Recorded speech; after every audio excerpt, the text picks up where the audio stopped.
want to take y'all back to the very beginning, my first time ever coming to the Dominican Republic. What you're going to find out is exactly how I did it, why I did it, and what I would do differently if I were to have to go through this experience all over again, leaving the United States and moving to another country to live permanently. Not vacation, not some tourist trip, not a weekend stay, not a resort, but actually live and work towards obtaining citizenship in said country. This is me, my first time leaving the United States to the Dominican Republic. And I gotta tell you, I was scared. I didn't have any guidance. I didn't know anyone that had ever made the trip before that could have came to me and spoke to me and given me some insight. None of that. Everything that I did, I figured out on my own. But I'm happy and grateful because I take all that information, which is worth gold, and I take it inside. But also I can use that and I can help other people. And that's kind of what this video is going to be about. So I want to share the experience with you guys so that way you guys know what not to do and what to do or what you could do better. My first time going to the Dominican Republic, it was nerve-wracking. My family was scared. I don't go, it's not going to work. But I got my first apartment. You can drink beer walking on the streets, literally, and the cops will say anything to you. Not that that's a big thing, but it's just like a culture shock, right? When I first made it, man, I was a little bit younger, but I was wilding, man. I'm telling you, I was going out, I was moving around, I was doing this, I was doing that, but I was just having fun, I was enjoying myself, and that's really what I wanted to do when I got there, just enjoy myself and explore and experience, and I got to do that. But after a while of being there, you start to look at things a little bit differently. You want to kind of progress and you want to do bigger things and better things, you know what I mean? So, and I got to that point eventually. I got to that point. But when I first got there, I got my apartment and everything like that. I got my first rental contract. After I got my first rental contract, I went to different cities. I had girls coming over. They were cooking for me. They were just treating me well, stuff that I wasn't used to in the States, because in the States, to find you a woman that's going to want to cook for you and make sure they treat you well, make sure that you're well fed and things like that. That just doesn't exist.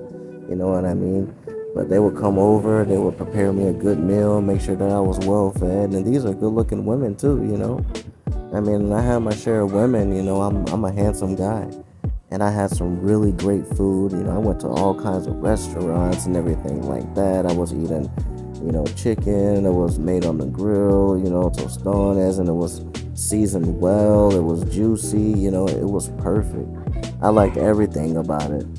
I loved everything about it. And I was just enjoying every single second of it. Even me going out getting like steaks and things like that, getting me the potatoes sauteed on the side. I was living like a king. I'm still living like a king, but man, I was over the top. I was enjoying it. I was going everywhere in the country, taking in the views, the sights, of the trees, up to San Francisco and Macorís. I was in Santiago. I was in Puerto Plata. I was in Sosúa. I was in Boca Chica. I was in Santo Domingo. I was all over the place. And really, I was just enjoying myself. But one thing I want to say is that if you have fear of doing it, don't have any fear. You don't need to be scared to go out and try something new or start a new life in a new country. And honestly, you have me as your support. You can contact me and you can call me, you can text me, you can email me, and I will be more than happy to walk you through your process of getting set up and make sure that you are A-okay and you're comfortable when you get here and everything goes smoothly. That makes me happy being able to share the experience. I really want my family and stuff like that to be with me, but they haven't hit that step just yet to where they feel like 100% secure and sure that, yeah, let me go out to Dominican Republic, man. I mean, it's really something. It really is. It's a very nice experience, and freeing as well. Once you leave the United States and you get to another country, you feel so free. It's just, it's inexplainable. It's something that you just have to experience. You have to experience that. Now, when I first got here, right, and I got everything all set up, I did meet someone online. And it was actually just a girl that I was talking to that I had met. And I met her online, and I was like, hey, I want to come out. She suggested this place in San Francisco, and I was like, okay, cool. I got here, I got my Airbnb. Once I got my Airbnb and everything like that, I was staying in it. I was traveling back and forth to my apartment, back to my Airbnb. But that's just a waste of money, right? You're just wasting money when you're doing it. And I didn't want to waste any more money. So I decided to leave my Airbnb and just live strictly out of my apartment. So I was in San Francisco and Macorís for like a year. And I was living there for a year. After that year, I decided to go to Santo Domingo. As you could tell by the traffic, I mean, the traffic is crazy, especially during rush hour time. But I was enjoying it anyway because, I'm used to big cities. And then just taking it all in because it's something new, it's something different.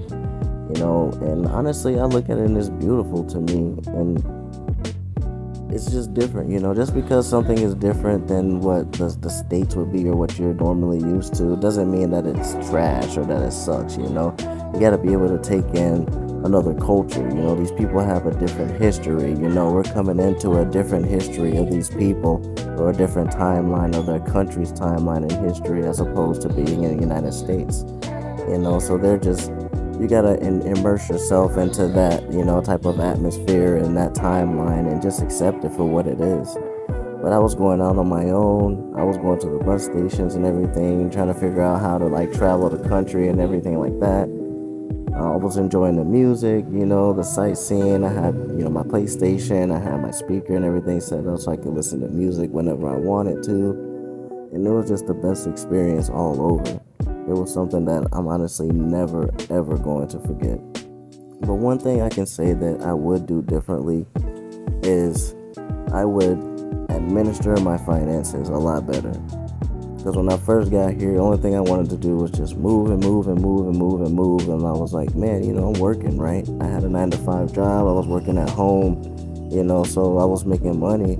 But I was making so much money that I was like, okay, I can just spend, $1,500, $2,000, and it's not going to hurt me because I'm just going to make it back anyway.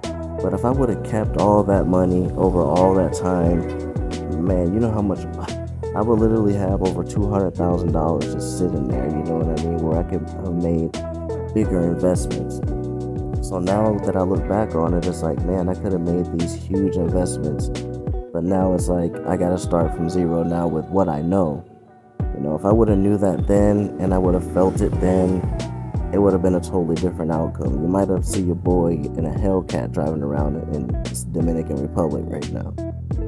But that's definitely something that I would change, and not just go out and move around so much. I would be more precise in my plan and what my goals are. And my primary goal was the cost of living, and I achieved that, right? But outside of just the cost of living, what more did I want? And what more did I want to achieve besides just having a low cost of living? It doesn't mean anything if you have, a low cost of living, but you're still spending the same amount of money that you were spending when you were in your home country. So that's something that you also got to work on, or that you got to think about when you're moving into another country. Because I was having fun, and I don't regret it at all. I had to have the experience in order for me to be able to think and see the world and my position the way that I see it now. Because if I would have never did all of that, I would probably still be thinking about going to see all these places. But now I've already been to all these places, so now what's next? And now this is what's coming up next. You know what I mean? So this is what I'm doing now. I'm trying to put something forward, like as far as an investment, so that way I can do something big in the country. Something big that everyone will be able to benefit from. Not just me, but my family, and then not just my family, just for any other foreigners that want to come to the country, want to be able to provide a service and my wisdom and my knowledge of the country where they can come and then they can feel secure that they have someone here that they can depend on, that'll help them get from point A to point B and explain everything A through Z of how things work here in this country. So, Santo Domingo, is the capital. That's the biggest city in Dominican Republic. Then you got Santiago. And then you got your smaller towns like San Francisco, Puerto Plata, La Vega, stuff like that. Higüey and Punta Cana, La Romana, Barahona, San Cristobal, places like that too, which are not big cities, but they have a lot to offer, just based off of their size. You'll have more activities and more things to see and more things to do. So when it comes to picking a city that you want to live in as well, you also got to consider that. When you consider like a beach town, for example, a lot of people like to go to Sosua. It's just a small beach town. There's not going to be much to do outside of going to a bar or a club, the casino, and the beach. There's not going to be much more that you can do. So over time, you're just going to get bored of that and you're going to want to do something else. So also keep that in mind. It's an island, so getting from one place on the island to another is not complicated, it's not difficult. So you're able to move around and you're able to see different things, even though you're not exactly on the beach, pretty much everywhere in the country is beautiful. So it just depends, and I would also just recommend that you kind of go to these different places and spend some time there to see if that's something that you really like and if it really fits you before you actually plant yourself. Like when I went to San Francisco and I planted myself there, I didn't really like it, and that's why I moved, But when I get to Santo Domingo, I love this view. Perfect view, man. Skyline. You get the overview of the city. Big, tall skyscrapers. I mean, these buildings here have bars on the top where you can go in and have a nice drink and just relax. And it's so refreshing. The fresh air from high up, being able to see the wind blow, the clouds, the ocean in the background. This is what I wanted. And then that's what I got. But for you, come in, get yourself an Airbnb, and figure out where you want to plant yourself. But like I said, I'll definitely be able to help you through that process. More videos are coming. You guys stay tuned.